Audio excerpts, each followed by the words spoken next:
प्रत्येक राज्यर पारंपरिक खाद्य और पानीय थाए से राज्यर भिन्न एक महक और भिन्न एक स्वाद। विश्व दरबार में ओडिया मानकर जदि किसी स्वतंत्र परिचय थाए ताहा होछि बड़देव आ ओडिया मानकर अति प्रियर पखाल। पखाल कहले ओडिशार संस्कृति को बुझाए। पखाल हेउछि ओडिशार परिचय। कहीं केते कालरू पखाल सहित ओडिया मानकर रही आसी भावगत संपर्क।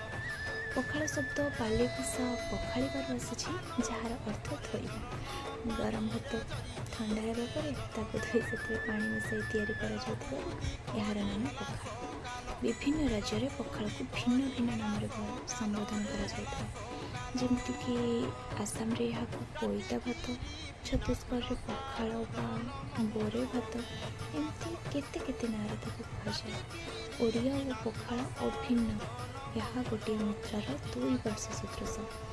पखाल प्रत्येक ओडियार प्रिय खाद्य। चाषी आरंभ कर स्वच्छल वर्गर लोक जाए समस्ते पखाल को भल पाई। से तो ओडिशार पखाल पारंपरिक खाद्य।